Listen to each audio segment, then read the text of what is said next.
Greetings, Cap fans, and welcome to episode 118 of the Captain America Comic Book Fans Podcast. I'm your host, Rick Verbanis, and as always, I'm joined by the best gosh darn co-host out there. That is Mr. Bob Lucius. Oh, Bob. Well, hello, Bobby. Well, hello, Bobby. It's so nice to be back home where I belong. You're looking swell, Bobby. I can tell, Bobby. You're still glowing, you're still crowing, you're still going strong. Hi, Bobby. Wow, that was amazing. If I had closed my eyes, Yeah. it sounded like Barbara Streisand's less talented younger sister. Oh, you're such the flatterer. I can't help it. I'm a people pleaser. Yeah, I Yeah, guess. I yeah. guess. Well, yeah, you know what? For those out there that maybe aren't as old as us, that was taken from Hello Dolly. Now, Hello Dolly was a hit Broadway musical that they actually made into a movie. And guess what year it came out, Bob? 1943. It's like he doesn't pay Uh, attention to oh, anything we oh. do. No, I just have to do it just for the reaction. Uh-huh. Yeah. So it came out in 1969. And it just so happens, Bob, that is when the comic we're covering came out today. Uh had a cover date of December of 1969, which means it probably came out in a few months earlier in October, something like that. But Mhm. we're covering Captain America 120 today. And so I thought, what better way to do a greeting from that time period than one of the top musical movies of that period that just happens to say the word hello in it. I love it. I love it. Rick, do you like musicals? I don't. You're not a musical person? No? No, and which makes it challenging because my son, who is Okay, right. a theater Right. major Yeah. and loves musical theater, he is in a lot of musical numbers, musical theater numbers, I should say, and it's not my thing.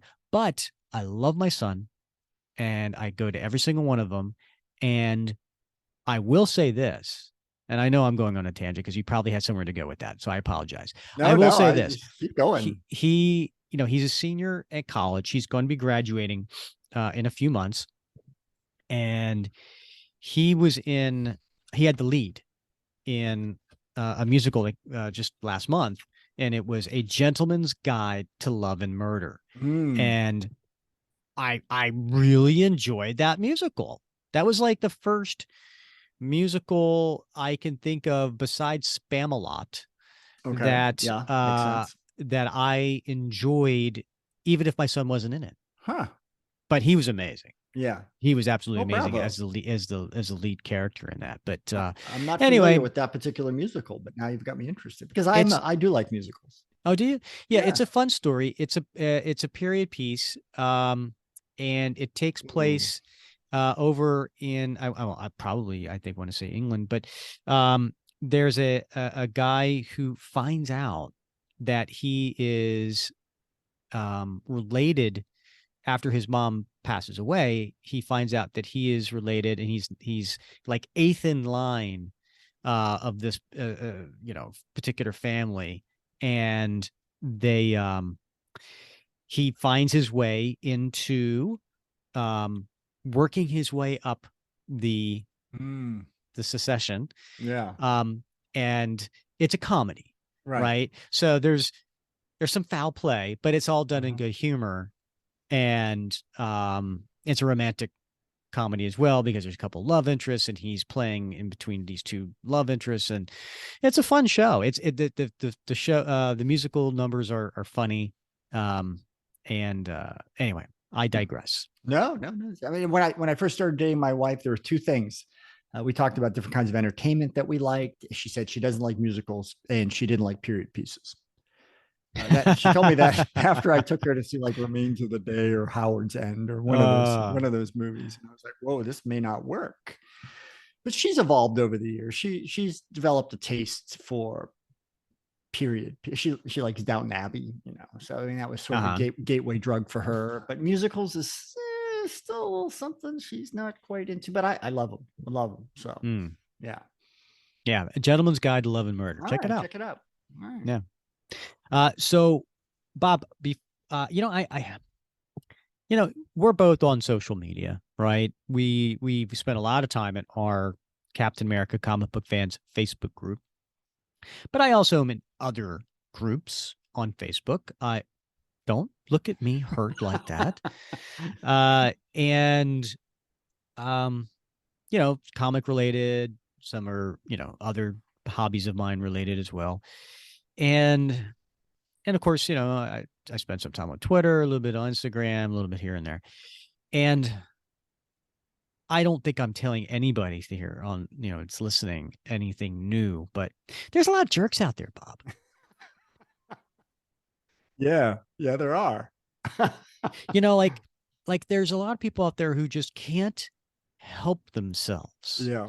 Like they see something and it's like there's something pulling them towards the keyboard to type away some sort of negative response rather than just allowing someone to like all right, I'm a Philadelphia Eagles fan. I'm sorry, people. I know that makes a lot of people mad, but whatever. No, I love basketball. Yeah. Yeah. And I saw something earlier today. Someone, a wife had something made for her husband for Christmas, right? And it was a really cool thing. It was the Eagles emblem, but it was created with words. Okay. You know, you've seen that, right? Where words make up you know, if you pull back far enough, you see the image, but if you go in close, you can read the words, right? Yeah. And so is the Eagles symbol, emblem, and it was handwritten words of the entire broadcast by Al Michaels and Chris, I can't remember his last name right now, from Super Bowl 52. So his entire TV broadcast, the whole script from beginning to the end of the Super Bowl, handwritten out on line by line by line by line to make this emblem. Like that's incredible, isn't it? That's so creative and thoughtful right? And unique. Yeah. And then, you know, you have a lot of people saying that, and then you have some people going, too bad it wasn't Merrill Reese's broadcast. Well, Merrill Reese is the guy who does the radio. You know, and I'm just like, oh my God, really, people? Can't you just allow someone to enjoy something? So that anyway, I go over all this just to say how much I appreciate our group. Right now, look, I'm not gonna pretend that we're all just different from everybody else out there. We have rules and but people stick to them. You know, I mean, it's very rare that you or I or any of the moderators have to, like, you know, hide a comment or mute somebody for being negative. It's been a long time, I think, that we've I think I've only done it once. I've only muted a comment like once in the last 3 months or something like that. And would it shock you if I told you it was for a Rob Liefeld comic? That would not shock me at all. Yeah. But anyway, you know, it's like, so for people who are out there listening and you're like, oh, I'm not going on their Facebook page because, you know, I know there's a lot of jerks out there. Come to our group. You know, we are a family. We're a community. We are a bunch of people who just get together, and all we do is we have a mutual appreciation of Cap. We don't talk about politics. We don't talk about, you know, anything out there other than Captain America and Captain America related stuff. So anyway, just putting a plug out there for the Facebook group, because I so much, when you go to other groups and you see this other stuff, it just makes you appreciate your own place more. It does. And I do like that about our group. And I particularly like everybody's so supportive and so just so gosh darn nice sometimes, when folks post their Christmas presents, or this is my collection, the shelf I have in my office or in my bedroom, and these are my things. I mean, we have folks that span the range from like, tens of thousands of dollars worth of memorabilia to folks that, just started. They got a few things, and it doesn't matter, right? It doesn't matter because we're all like, that's awesome. Yeah. That's great. Congratulations. That looks awesome. I Yeah. love that about our group. Yeah. Because at the end of the day, Bob, what would Cap do? Right. Yeah. Right. What would Cap do? And I've had some people, not many, I mean, I'm less than a handful, who got upset because I muted a comment, and I'm like, listen, just stick to the rule. What would Cap do? And they're like, well, Cap would fight for my freedom to say whatever I want. No, no, no, no. That's not what I'm asking you. I'm asking you, if you were Steve, what would Cap do? Right? Yeah. Cap would listen to his mom, who told him, if you don't have anything nice to say, don't say anything at all. Yeah. Right? There you go. Right. So anyway, Yeah. because everybody has what they like, and and not everybody likes the same thing. Right. Yeah. But I tell you what I do like, Bob.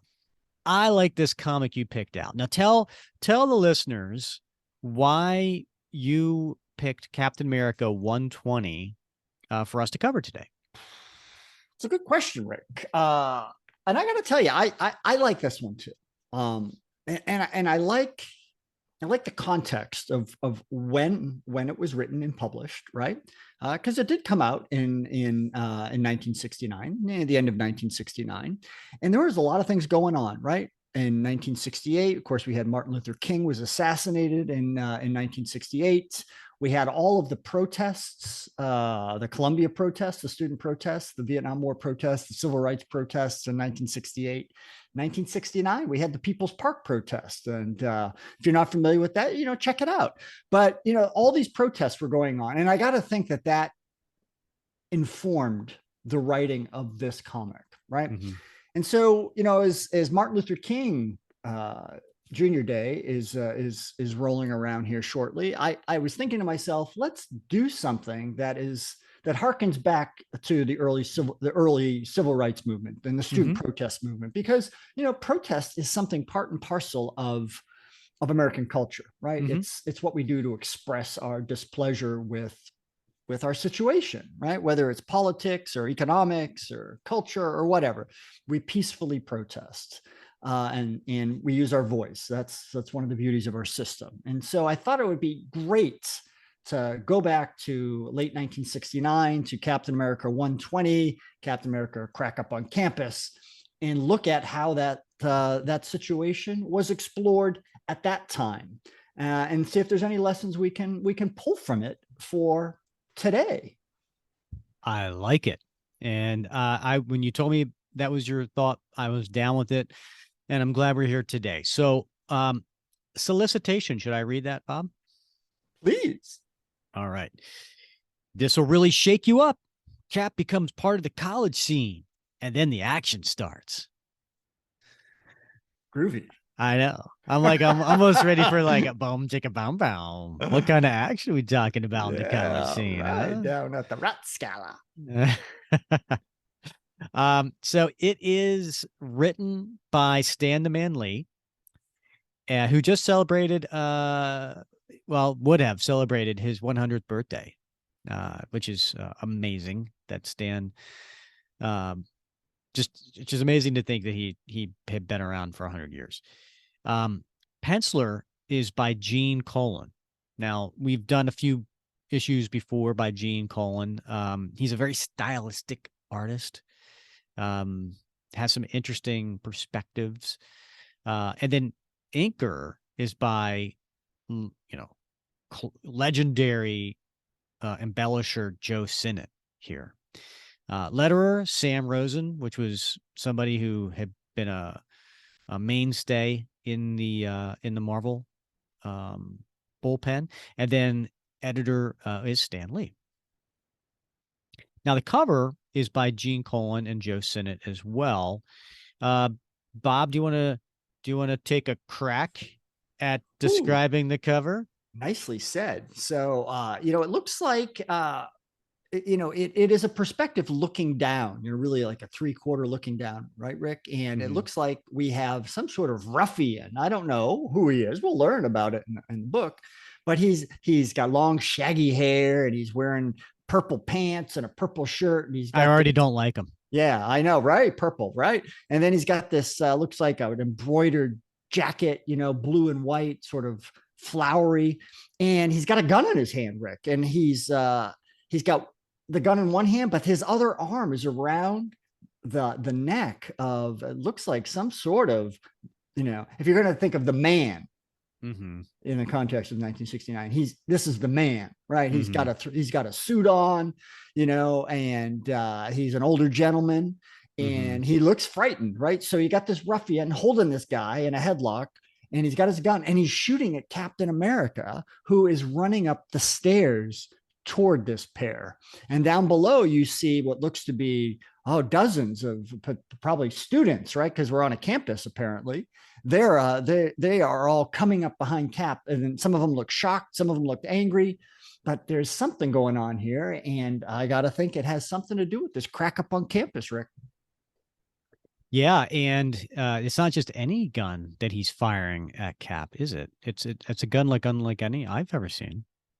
Yeah, it's a crazy looking gun for Yeah, sure. Yeah, and also it's a little odd how this guy is standing there. It, it's almost like he I don't know is his foot up on a yeah, you're like what right. would you describe that? It's almost I like don't. on the Yeah, side of a castle where they have some areas that are higher and then lower and then higher and then yeah, lower and like higher a and lower. parapet. Yeah, Yeah, is that what they call it? All right. yeah, I think yeah, you're right. You're right. I hadn't picked up on that, but you're right. It's got that sawtooth, Yeah. looking parapet, and he's got one leg, one foot up on top of one of those upper ridges, and his other foot on the base of the parapet. So it's a strange perspective. It is. It's almost like he drew the characters and then he drew the background. He was like, "Oh, that's out of perspective. I need to draw something underneath this guy's foot so I think you're right. that the logo is the red, white, and blue logo, but not the curved one, right? This is the 60s logo, the red, white, and blue.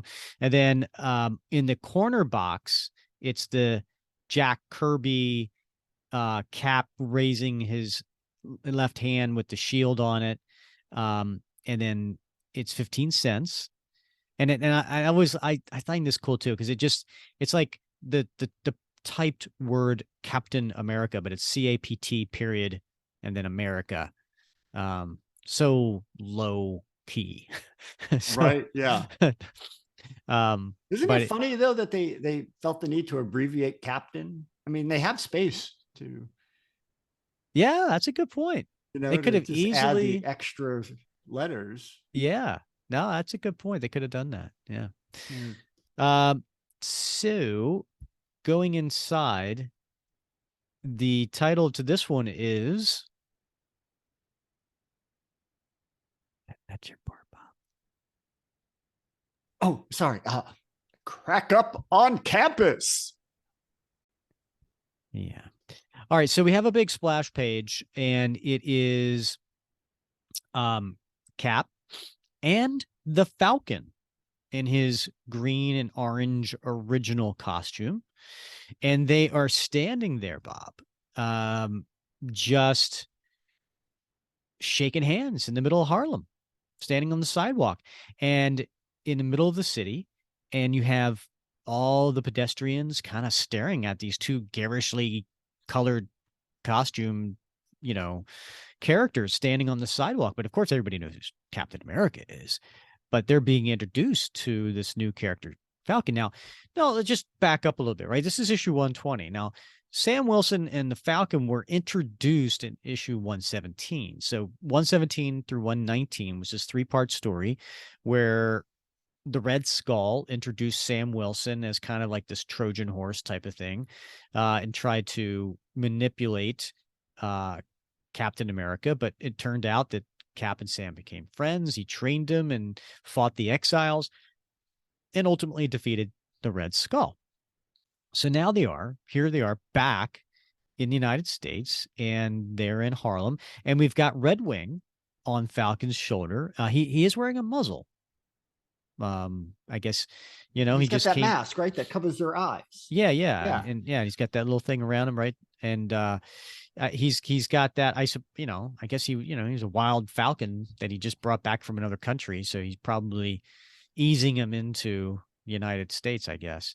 But there they are, these two colorful characters on the sidewalk, shaking hands, smiling at each other. Rick, what's up with that dude on the car behind Cap? Looking like Gollum. He does, doesn't he? Well, I guess people just, back in 1969, they squatted on tops of cars, Bob. Yeah. All right. Fair enough. Our story opens as two famous friends come to a parting of the ways. Are they famous yet, Bob? Are they famous friends? Well, I don't know if their friendship is famous. Certainly one of them is famous. The other one is barely known yet, but eventually their friendship will become famous. I'm hoping we bump into each other real soon, Cap. Till we do, mister, I expect to hear big things of the Falcon. And we cut to the next page, and Cap's heading out. And then all these people start coming up to the Falcon. I found a place for myself right here in Harlem. But what happens to a guy like him? Where's he going to find a spot he can really call home? Hey, man, Cap and the Falcon. How about that combo? All they need is Jimi Hendrix, and they got it made. Who's Jimi Hendrix, Bob? He was a famous musician. I want to touch the sky. But no, he was a legendary. He was more than just famous. He was a legendary guitarist. He was amazing. So that song, All Along the Watchtower. Oh yeah, from that was used in Battlestar Galactica. It was. Yeah. Thank you for that. Nerd alert. I love that. I love the way they integrated that, man. That was so cool. Battlestar Galactica was an amazing show. That was. That was one of my all-time favorite dramas. Because about Battlestar Galactica, it was like after you get past like that first season, those next 3 seasons, you could have been watching a war episode. You could have been watching a spy episode. You could have been watching a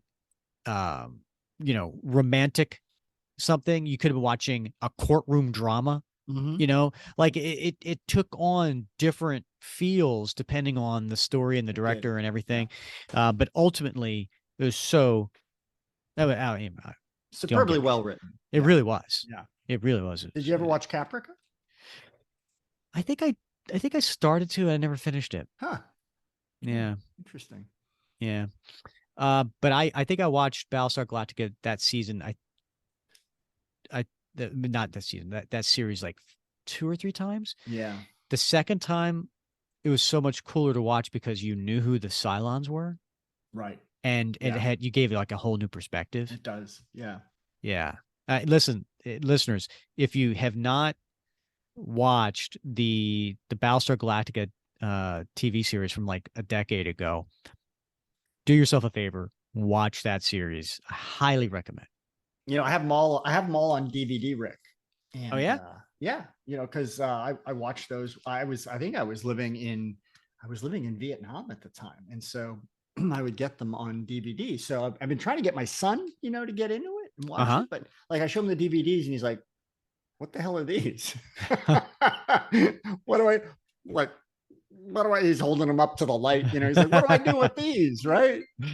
So. Oh, Bob, do you need to take that? Yeah, that was my neighbor calling me.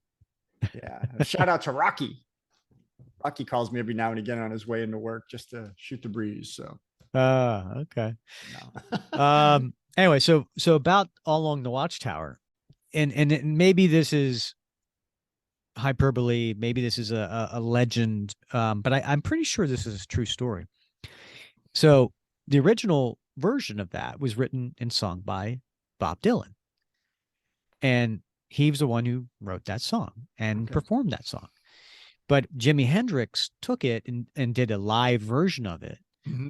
And like, if you went to a Jimi Hendrix concert, you would see in the front row the Beatles, the Rolling Stones, famous, performers of that time, because they wanted to see this man perform his art on this guitar. Yeah.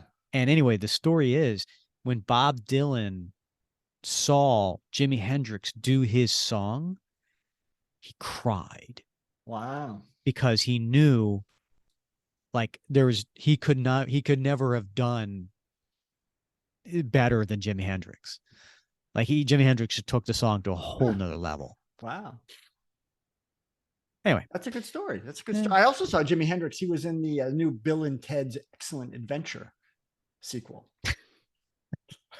If you haven't seen that, check that out. Wait, is that the new one that came out a couple years ago? Yeah, that's a third one. That's not the sequel. Right, the third. What do you call it? What do you call it? A trequel? I don't know. The trilogy. What do you call the third one in the series? I guess they're all sequels. I guess they're all sequels. I don't know. Oh, good stuff. All right, so Cap's running away. Cap's leaving Harlem, and he's jumping over the fence, and he says, "Now that the Red Skull has finally been beaten, and the Falcon is ready to begin his own career, it's time for Captain America to pick up the threads of his own tangled life once more.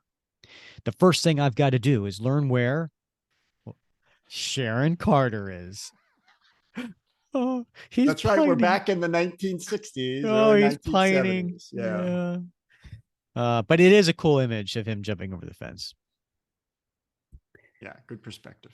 And then I think this is totally something you normally would only see from a Gene Colan, is the next panel when he lands and you see from his back, but he's got his elbows back, so in his head forward, so you can't even see his head, right? Mm-hmm. But you see it from a lower perspective. It's actually a cool panel. It is a cool panel, yeah. No matter how I may try to forget her, I can't. If only her first duty wasn't to the forces of S.H.I.E.L.D. And he goes around a corner, and he's in a completely different neighborhood, Bob. Completely, yeah. Right? Yeah. And anyway, so he's there and he sees this young boy running after this other bigger boy who stole a Marvel comic from him. "Hey, give me back my magazine. Come on, I didn't even finish reading it yet." "What you making such a big deal about? There's a million costume clowns to read about. Suppose you miss one. So what?" And then Cap thinks to himself, a million costume clowns. Who'd miss another one? He'll never know how much I agree with him. If I gave up this life, what would it really matter? And yet, I can't. While Sharon works for S.H.I.E.L.D. All right, see what? He can't give it up because he can't have the wife having the job. Yeah, there's no him point. Just being to stay home. Why would he give it up if she's got a job? I mean, it's not like a husband and wife can both have a job. No, not in 1969. Not in 1969. Minutes later, he's in the what do you call those? Parlor, barbershop. Thank you very much. So he's in the barbershop and he's sitting in the chair, and then there's the barber. The barber says to him, "Nick Fury will be glad to see you, Cap. It's not a social visit. I want some information. Just sit tight till I frost the window. It'll only take a few seconds. After all, we don't want to broadcast what goes on in here." So he's frosting up the windows, Bob, so no one can see in. "Okay, Cap, now hit the button." And he hits the button, Bob, and then the barber chair he's in starts to sink into the floor, going down into the SHIELD headquarters. You'll find him waiting for you right down below. So he comes down and he sees Nick Fury and Dum Dum Dugan. Fury, I would have talked to you. I didn't figure you came here to show me your knitting. Wouldn't that have been a surprise if that's why he had been there? I suppose. I don't know, Bob. I go back and I read these comics and I see this macho sarcasm. Yeah. It's just a false bravado. And no wonder we as kids read this stuff and then acted a certain way. Right. You know? Yeah. The sad part is that people still act this way. Yeah. Wait till I get unhooked from this blasted reaction time tester. Okay, Winghead, what's on your mind? As if I can't guess. And he pulls out a stogie and he lights it. It's Sharon, Nick. I have to see her. I'll show you a picture. Don't push me, Colonel. You know what I mean. Sure I do, fella. But she's in the field again, on a case. She won't be reporting back for days. She's been working like a Trojan since you two busted up. I see a perplexed look on your face, Bob. I don't know what that means in this context. I know what a Trojan horse is, and I also know what a Trojan is. And they're two entirely different things, but neither one of them are working for me in this case. Well, it doesn't say she's been working with a Trojan, Bob. Oh, good point. Okay, so maybe check that one off the list. Huh.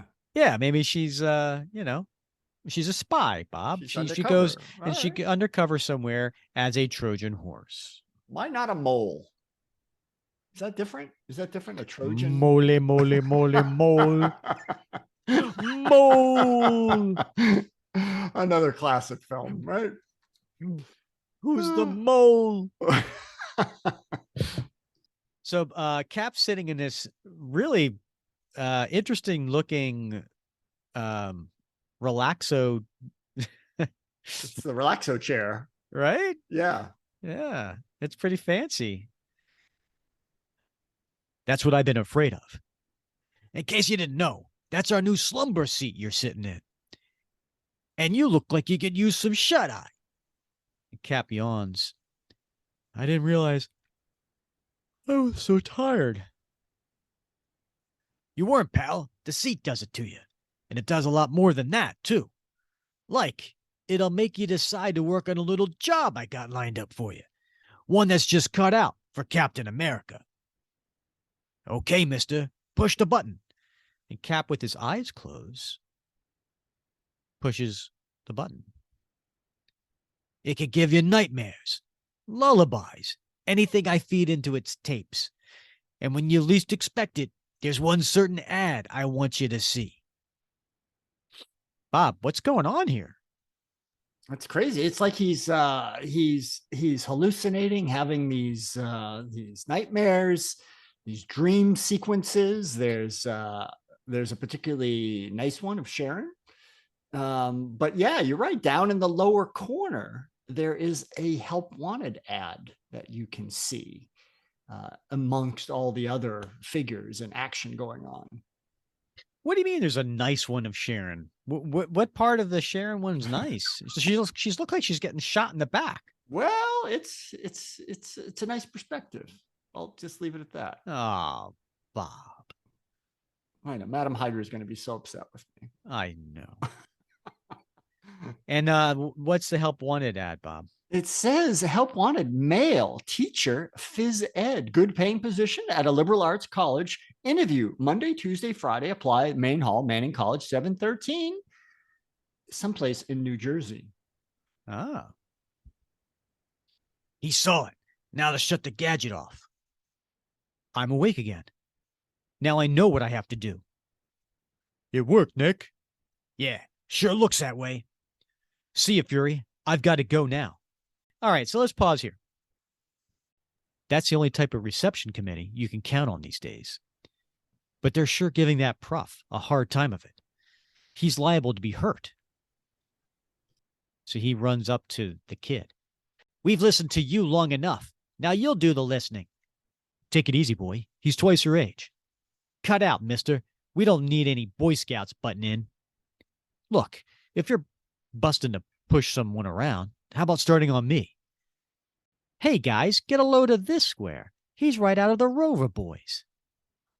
Look, Buster Brown, you better take off while you still can. Dig? We're not playing around for the fun of it. At least I took the pressure off the professor. Okay. I'm no hero. Yeah, you could say that again, Charlie. Looks like the prof is running off after Georgie Goodhart there. Let him go. All we wanted, anyway, was that loudspeaker system. I wanted to thank you, young man. They were giving me a rough time of it back there. So I noticed. But tell me, have you ever tried listening to what they're after? Now there you go, Bob. How about that, right? Steve's like, okay, well, they're protesting, but maybe what's their reason? It's an interesting. I mean, I wondered, initially he talked about like, oh, this is the only sort of welcoming reception, you can expect these days. I thought maybe that was a nod to all the protests going on campuses around the United States at that time. But now he seems a little more amenable, right? To we got to listen to both sides, right? People don't usually turn out like that just for the fun of it, right? They're trying to say something. Exactly. So the professor says to Steve, you sound like a thinker, a man after my own heart. My name's Fosgrave. I'm in mathematics. That's putting it mildly. Everyone knows Paul Fosgrave, the top authority on atomic equations. My name's Roger Stevens. But what's going on here? The same as on campuses everywhere. The youngsters want a better education for a better world, and who can blame them? But lately, their protests have become alarmingly violent. But why were they giving you a hard time? I don't know. I always thought of myself as their friend, and yet I sometimes feel like they're trying to make a target of me. There's more to this than he told me. You'll find the main hall just through that arch. And so he's sitting in front of the dean. Dean Wormer. Dean Wormer? Do you remember Dean Wormer from Animal House? I was going to say, am I under secret probation right now? Double secret probation. Yes. So he's sitting there in the dean's office.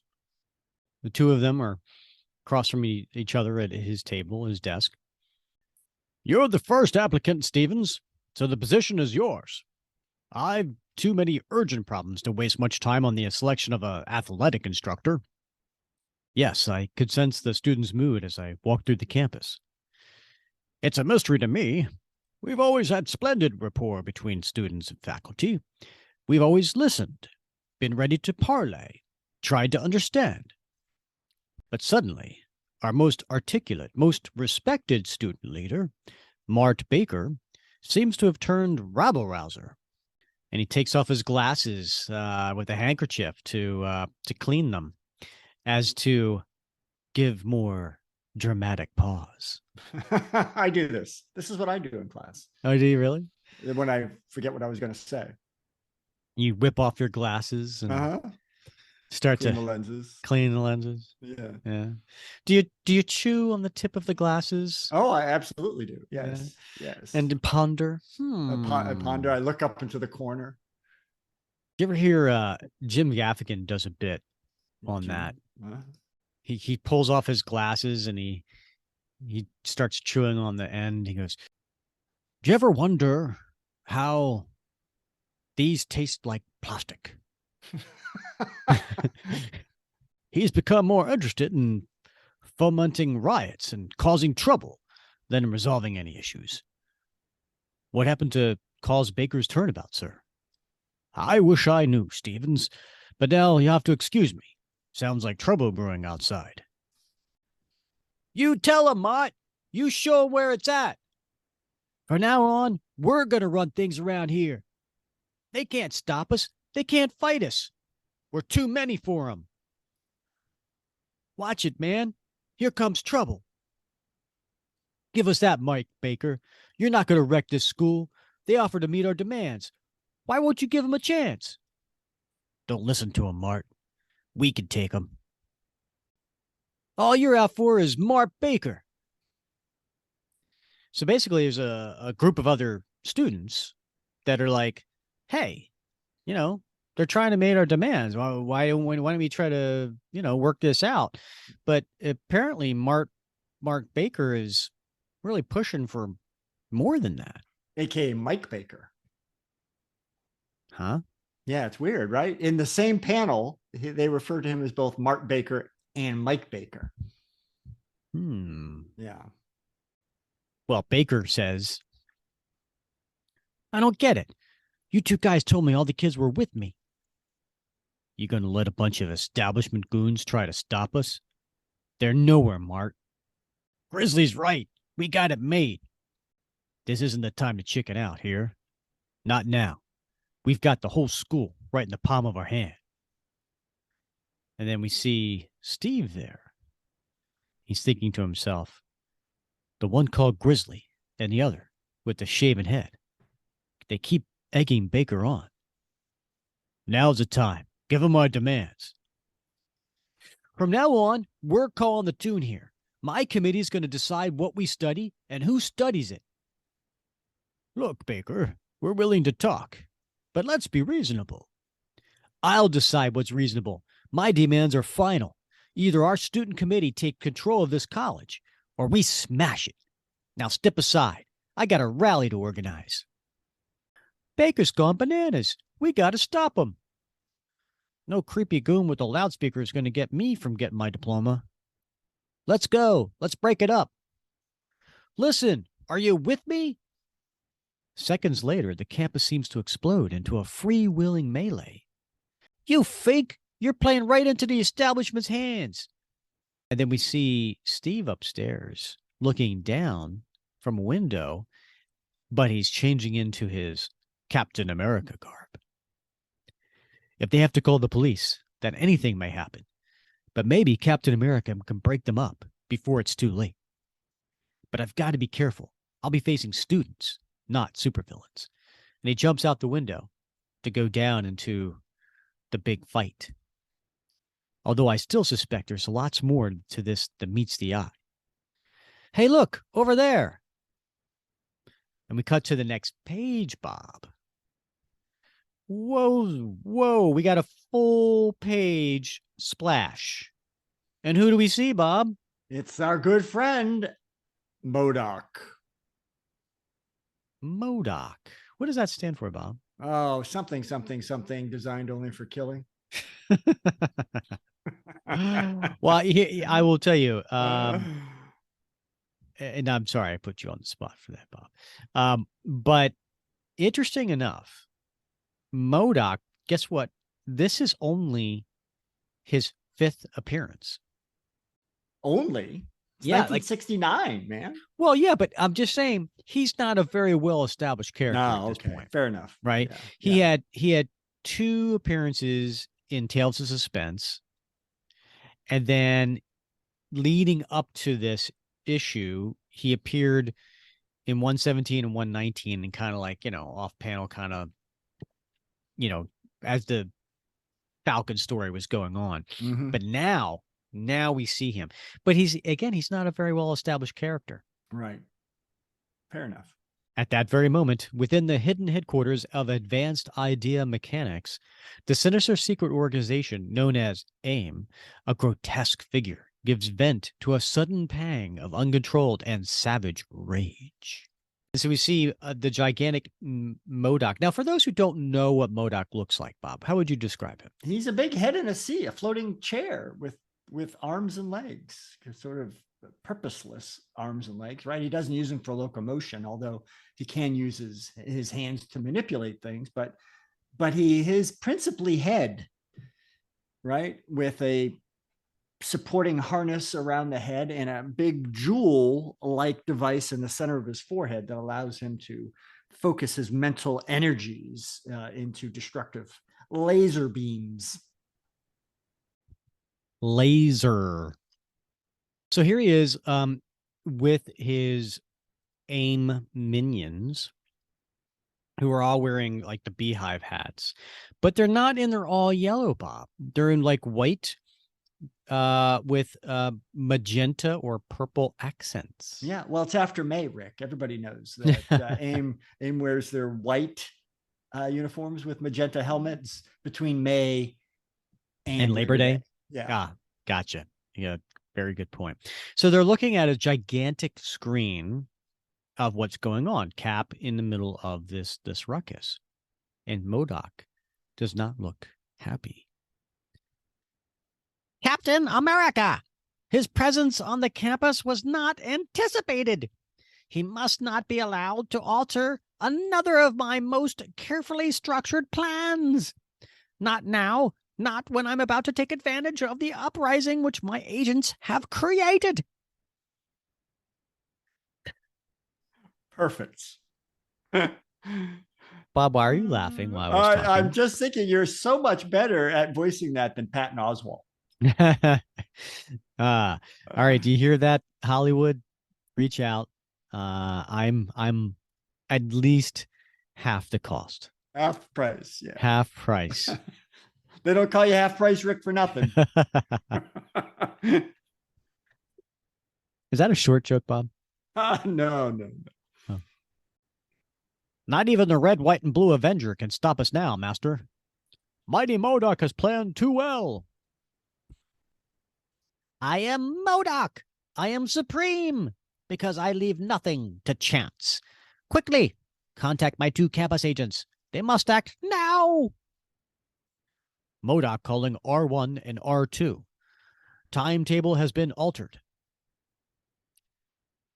It's the Master. He says we must carry out our mission now, or the entire plan will be aborted.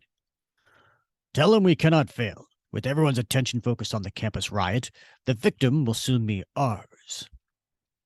Good. Fosgrave and his vital new atomic equations must belong to AIM. Remember, it must seem as though the rioters are taking him as hostage. None must suspect that his true captor is AIM.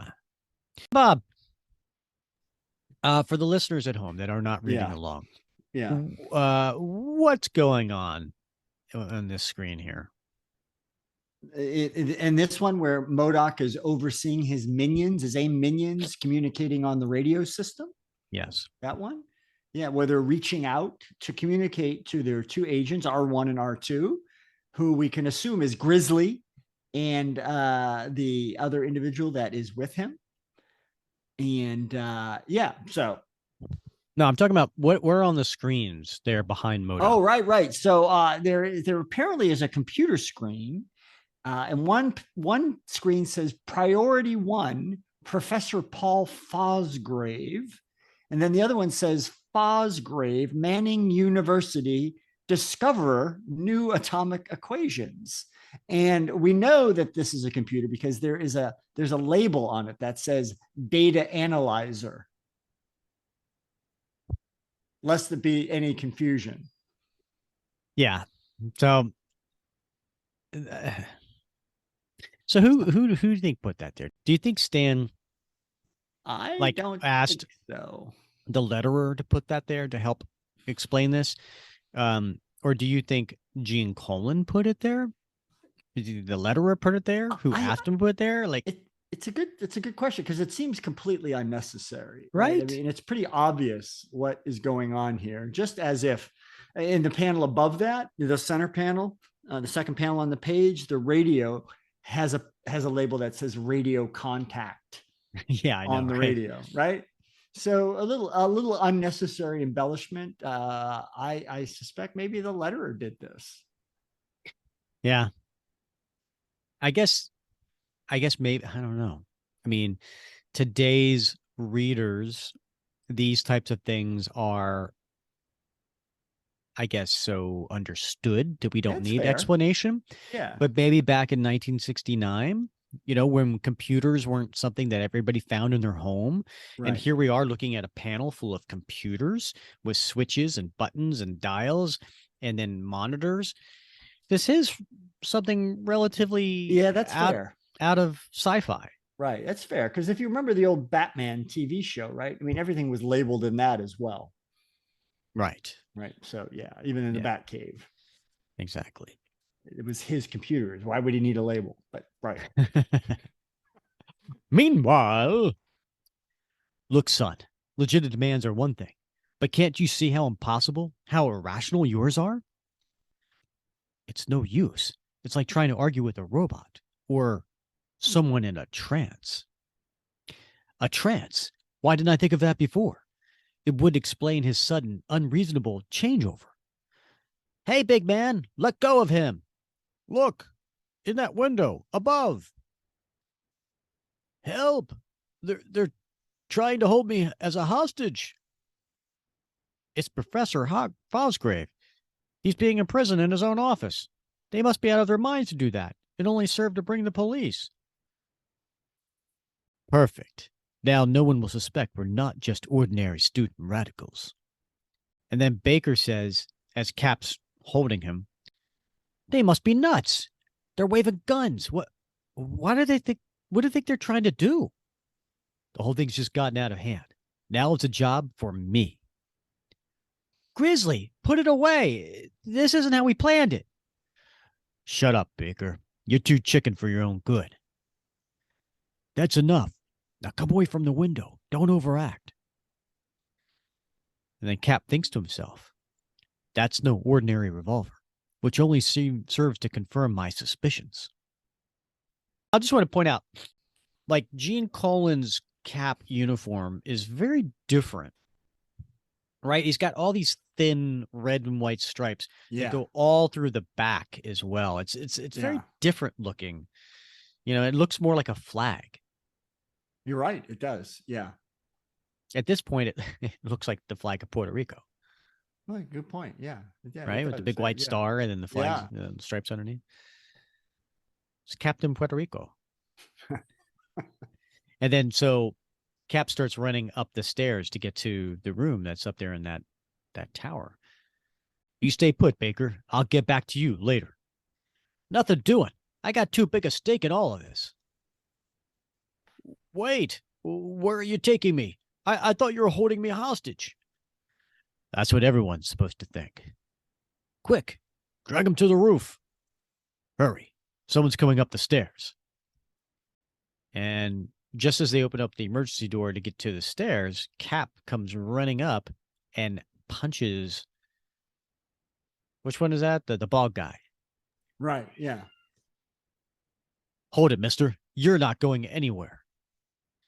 The minute I saw your guns, I put two and two together. And it added up to aim. No one else has weapons like that. Cap, look out behind you. And I guess as Cap turns, the first guy hits him and knocks him back. Makes a sound, Bob. Zoklak! I don't know what the hell that means. Yeah, I think there are two different sounds. But it does look like he just hit him right in the groin. Ooh, yeah. That'll slow him up. Now with Captain America on the scene, everything's changed. That means our secret will be out. But we're still ahead of the game if we get the professor. So the two of them grab the professor and take him to the roof. I don't get it. Why are they heading for the roof? You've been duped, boy. They're no simple campus radicals. It's Professor Fosgrave they want, and they want him for aim. And he shoots at him, but Cap puts up his shield and deflects it, Bob. Sping! Get down. This is my kind of fight. All of a sudden, I seem to see things more clearly now. Naturally, they're too busy to keep you under their hypno beam. It's one of AIM's most potent weapons. You're not ordinary students. You're after my atomic equation research. Hold them off while I assemble the portable chopper. We'll be on our way in seconds. He's got the range now. We're sitting ducks unless... Cap takes his shield and he throws it up and knocks the weapon out of the guy's hand. And it makes a noise, Bob. And then the police show up down below, and the crowd looks up. Hey, what's going on up there? Those two are real killers. Here's the fuzz, and for once, no one's complaining. What gives, Dean? Putting on a show for the kids? Well, it's one way to cool things. We cut back to the roof, and Cap's punching one of the guys out, and the kid takes the shield that Cap threw, and he picks it up. Hey, he's getting away with the prof. Don't worry, Mart. I'll stop him. This hero's jazz is a cinch, long as you got a far-out shield, and he puts the shield in front of him and starts running towards the shooter.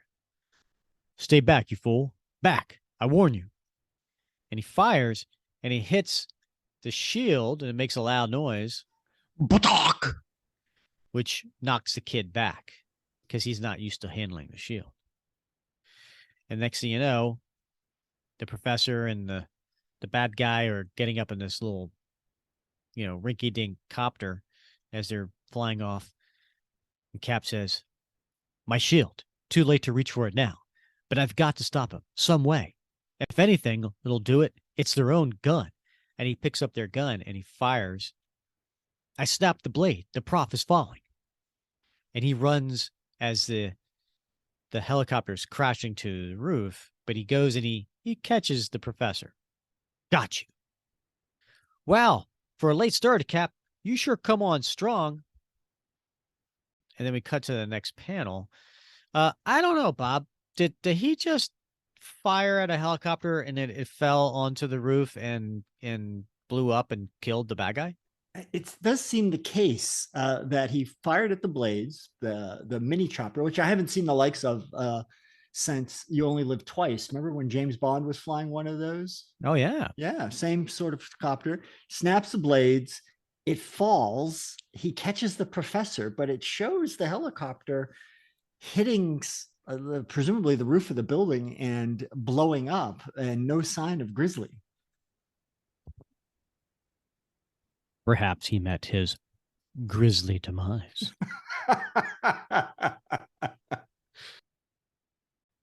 Before we get to the next panel, I just want to touch on that. All right. Because I know, Catman, I know you're listening. And I know you have pointed out before that you do not like Ed Brubaker's run. And in the first issue of Volume 5, which is Ed Brubaker and Steve Epting's run, there is a scene where there's a guy in a helicopter, a sniper, who is firing down a Cap. He takes his shield. He takes out the helicopter, making the helicopter crash, essentially killing the sniper and the pilot. They're terrorists. And I know you don't like that. And I get that. But is that the same thing that just happened here? Like, is Stan Lee's Captain America, which is supposed to be the superhero Captain America, not the super soldier, did he just take out a helicopter and kill somebody? I don't know, Bob. What do you think? Well, I don't know. I mean, I have to go back and take a look at those panels from the Brubaker run. I don't remember how explicit it was. And I think one of the comments, Countman has made several times is that in the earlier instances, you never saw, right? It was always left ambiguous, I think, right? I mean, maybe he survived, maybe he didn't. I don't know, Right. but it was never explicit that he downed the helicopter and everybody on the helicopter died. And I can't recall if that was the case in the Brubaker. Would you like me to pull out the page, Bob? Because I own it. Oh, wow. That was a humble brag. And that's the only reason it stuck with me, is because I actually own this page from Captain America Volume 5, number 1. Right? Yeah.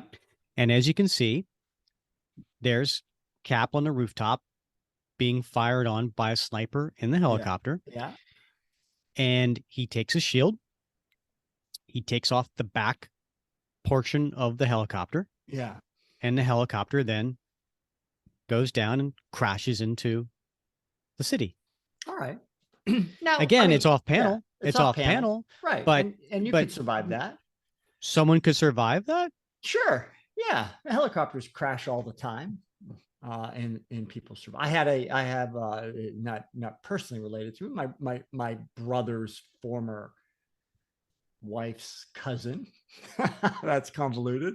Anyway, he was a helicopter pilot in the Marine Corps, and in training, the helicopter crashed with him and his instructor. Now, the instructor, I don't think made it, but he did. Well, okay. So it's So possible. someone did die. Well, what I'm saying is, though, it's possible to survive a But helicopter look at that crash. panel, that bottom panel. Yeah. Right. Right. It's not landing. It's No, falling. I know. And it's right. Yeah. And the same could be said for the helicopter in this one. Sure. I mean, there's different. It would seem to me this one is far more likely that somebody would have died.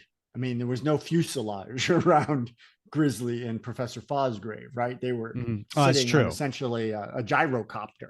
Yeah, it's true. Whereas in a helicopter, you got a fuselage, you're strapped in, there's a potential, as long as the height's not too much, that you could survive. So, but either case, your point. But either case, Cap did something to take out the helicopter, which caused it to crash. Right. So I don't know, now that I'm putting this together, because I don't recall this before, but I don't see a huge difference between Stan Lee's Captain America taking out a helicopter and Ed Brubaker's taking out a helicopter. Yeah, I agree. I don't think there's a any daylight between the two. Yeah. Okay. I'm sure Capman is listening and will have a response in our Facebook page. Yeah, and I'm going to tell you, if Fosgrave fell out of the air and Cap caught him like that, he's going to have some back issues. Sometime later, after the administration has voted amnesty for those who had been deceived by AIM, and we cut to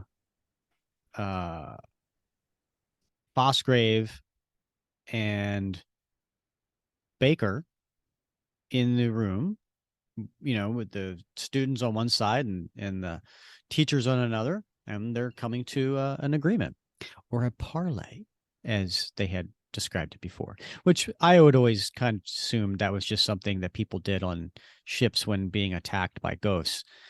They ask for parlay, but I digress. Yes. You're still free to dissent, Baker, but let's try for a little education between riots, okay? It's a deal, Professor, but I wish I could borrow that AIM hypno-gizmo next time we demonstrate. No, it feels like the end of a sitcom where everybody just all of a sudden pauses and laughs. Right. Oh, you old. What a joker. And then we cut back to the last two panels on the page, and we're back at SHIELD headquarters.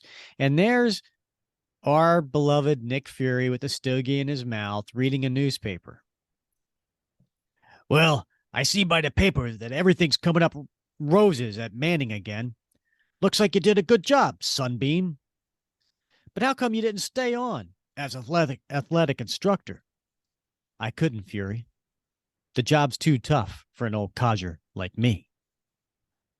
And he walks away. And Nick has a look of, huh? On his face. Next, the man brute. Oh, my goodness. All right. What a 1969 story. It really is, isn't it, though? That's the best way I can describe it. Yeah. Everything about it just screams late 1960s. But, I mean, it was topical at the time. Okay, Sunbeam. Yeah. Isn't that a toaster? It's bread. Did they make toaster? Sunbeam bread? Oh, was it bread? I like bread and butter. I like toast and jam. I like to taste the Sunbeam bread. It's my favorite brand. Yeah.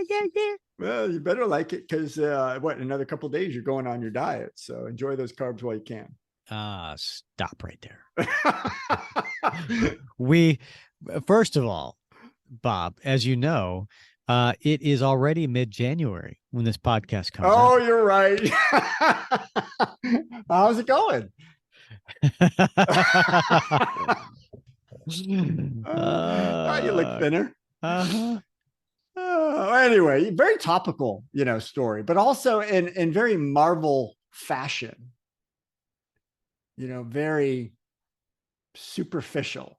Right? They wanted it to be topical. They wanted to touch on what was going on at the country at the time, but as Stanley has often said, the world outside your window, wanted to make it that way, but not to get bogged down in ridiculous, politics or real world things. So they were able to use that topical context, but make it an interesting story about M.O.D.O.K and AIM and there were no bad guys on campus, right? It wasn't the administration, it wasn't the protesters. They were all being used as pawns in this bigger scheme. Indeed. But it is an interesting look at that time period where protests were more common. It was something that people were doing in the late 60s. So it is a snapshot, really, of really what's going on in that time period. So let's get to that, Bob. Let's get to our favorite panel, our T-shirt worthy, and our time capsule. I think you went first last time. Oh, okay. All right. Because I only think that because I had a question on who goes first, and then you just went first. Okay, fair enough then. That's leadership.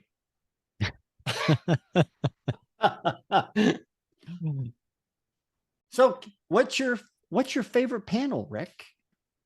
All right, so my favorite is going to be page 14, panel 4. That's the one where we have M.O.D.O.K there talking to his AIM minions amongst all the computers, and then in the panels you so eloquently read that was Priority 1, Professor Paul Falsgrave banning you, discovering new atomic equations.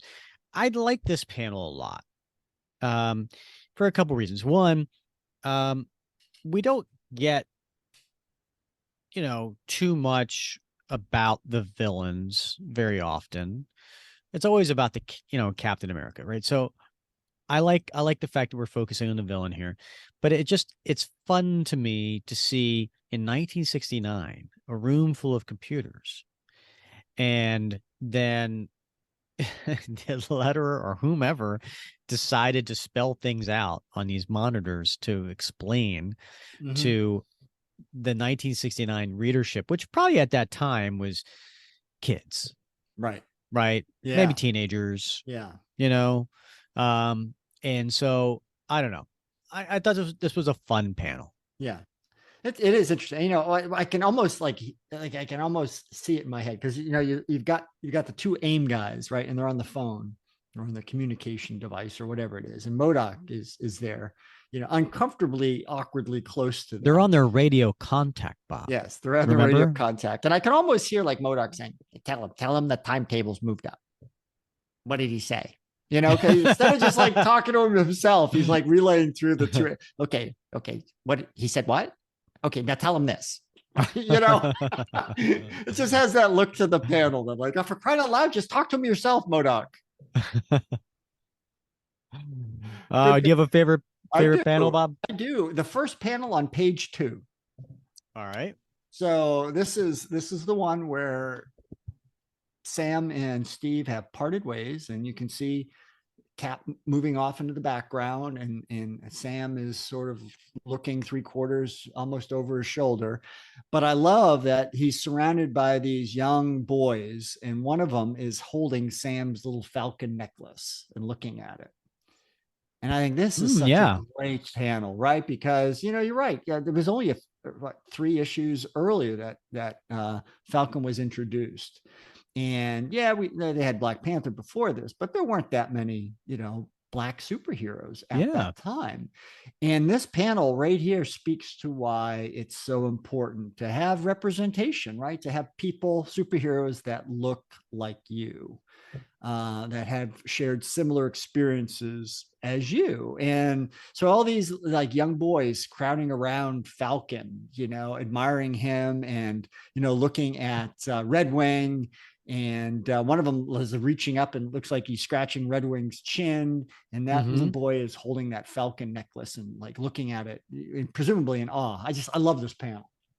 I had not noticed that before, that there was a young child picking up the Falcon emblem on Falcon's necklace. That's a good call by you. I like that. Yeah, and the meaning behind it. You're right. Little details at that time, right? Yeah, because let's put ourselves in the perspective of 1969, right? To have a Black superhero character, it was not the norm, and so we take that for granted nowadays. But wow, yeah, that's a good call up by you. I like that. All right, Bob, what do you think is t-shirt worthy? T-shirt worthy. Ooh, for me, I gotta go with that full page splash on page 6, right? Yeah. I think that's pretty cool, man. It's funky.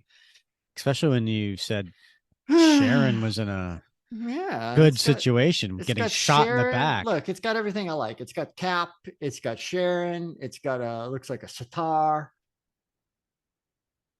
Somebody strumming a sitar up in the corner, it's got everything. It's a real 60s sort of psychedelic. That's not a sitar, Bob. It isn't. Looks like a guitar. Is it just a plain old guitar? It's a guitar. It's, to me, it's hard to tell, man. There's not that much detail, and I'm gonna in my mind, I'm going with sitar. Okay. Just because I like saying it. Uh-huh. All right. That t-shirt with you would buy a t-shirt with that on there, Bob. I would. I would. I don't normally like t-shirts that are too busy. But this really kind of speaks to me. There's something about it. I can't put my finger on it. I'm going to have to tell you right now. Yeah. There's going to be a lot of retailers stuck with that t-shirt sitting on their racks. Well, that may well be, but then I will buy extras at discount because that's what I do. I'll put them away and I won't wear them. You have extras. All right, I'm going to go for t-shirt worthy. I'm going to go with page 16, panel number 3.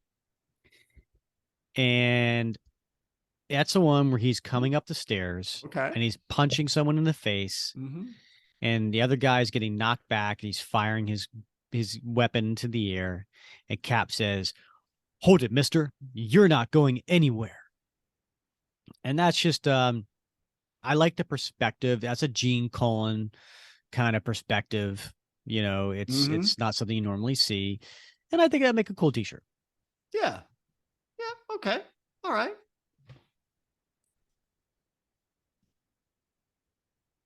Got some nice colors too. All right. This is where I like some bold colors, Rick. This is where you ask me about time capsule. I'm doing it, Rick. I'm doing it. So how about time capsule, Rick? What would you put in the Rick Verbanus time capsule? Now, Bob. Yeah, I need you to say it like emphasis on capsule.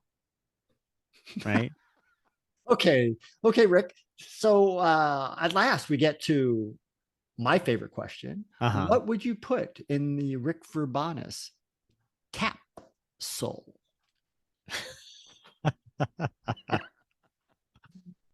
I'm going to go with the opening splash page. Ooh. Crack up on campus. You have Falcon and Captain America shaking hands on the street in Harlem.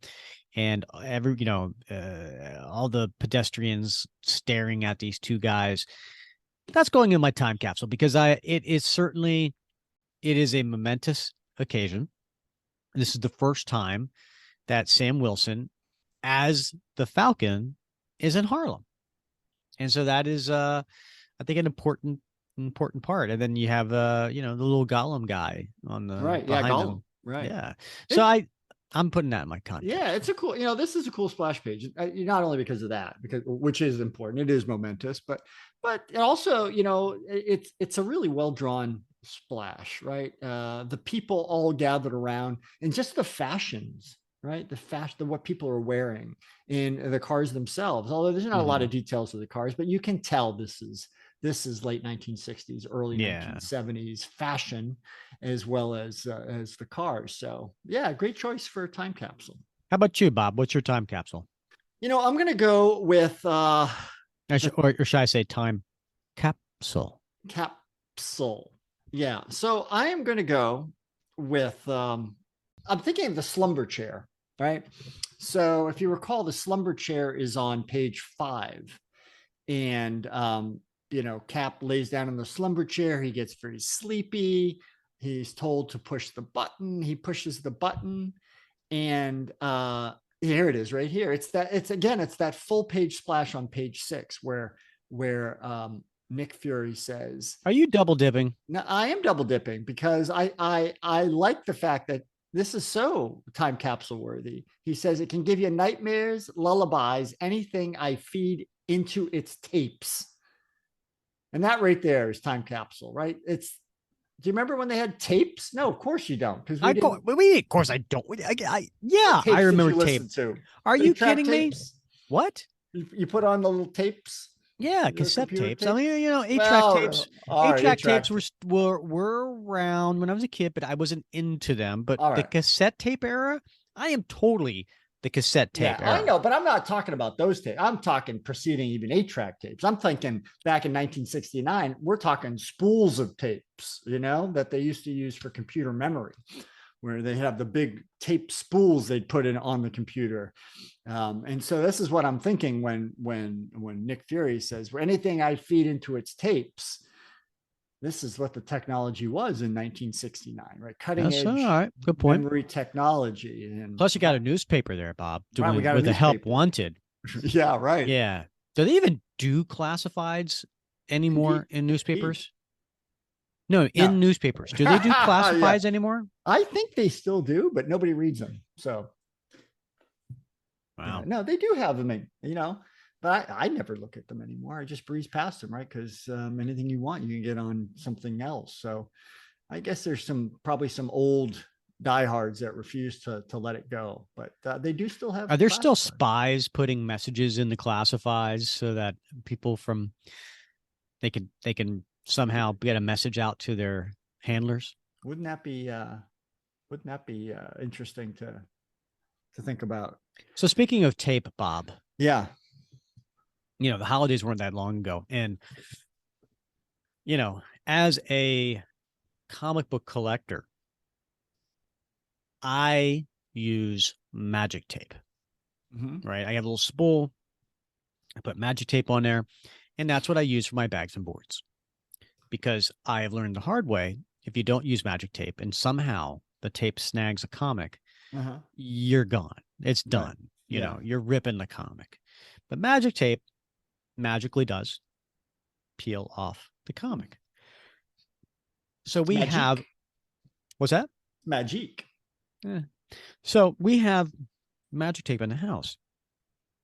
Now, during the holidays, my wife, she's a master when it comes to wrapping gifts. Right. She has a lot of experience at it and she's very good at it. And she actually enjoys it. Right. There's an art to it. She does these magnificent ribbons and Oh my gosh. bows and stuff like that. She like no, there is no like taking a plastic ribbon, popping it on the top. You know what I mean? Like she really goes all out. Yeah.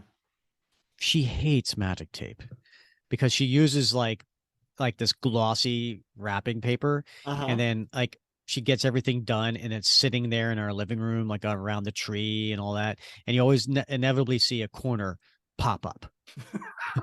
And she's like, I hate that tape, I hate that tape.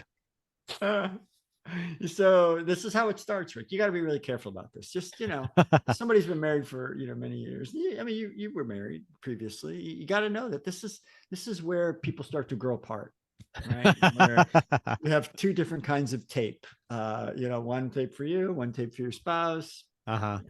And it just spirals out of control from there. So you got to be careful watching that. So you're saying I need to concede? You need to God, you maybe get some masking tape. I don't know. Or maybe I just buy her own tape to Yeah. use during the Say holidays. I accept you and your tape. Just say something like that, I will do that, Bob. Yeah. Thank you for the advice. All right, Bob. So next episode, we're going to come back. Now we just left 1969, and we're going to go a little ahead, not too far. We're going to skip the 70s, Bob, but not too far. We're going to go to 1981. Right? 1981, Bob, it's been quite a while since we've been back to the Roger Stern, John Byrne era. So next episode 119, we're going to cover Captain America 253 and 254. And so for those of you playing at home who don't know the story, it's when Cap meets up with a former invader, Union Jack, over in Britain, and goes up against a former villain that he went in the World War II era, Baron Blood, the vampire. Blah, blah, blah, blah, blah. Yes. Not a Hotel Transylvania fan? Hotel Transylvania? Yeah. Do you, I was thinking the other day, do you remember that movie, Saturday the 14th? I don't remember that one. Yeah. That was also kind of like an 80s. Yeah, like one of those spoof parodies. Yeah. Okay. It was the whole vampire thing. All Saturday right. the 14th. Yeah. Huh. Anyway. So we'll be back for that next episode. So as always, Bob, it's been so much fun wrapping Cap with you.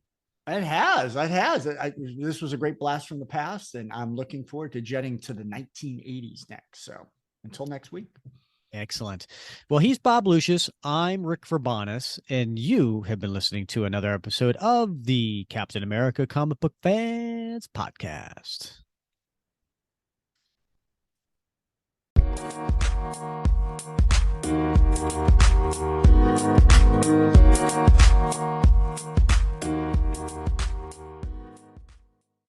And for those of you playing at home who don't know exactly what that story is, it is a story where Cap meets up with former invader Captain Britain and goes up against Baron Von Blood.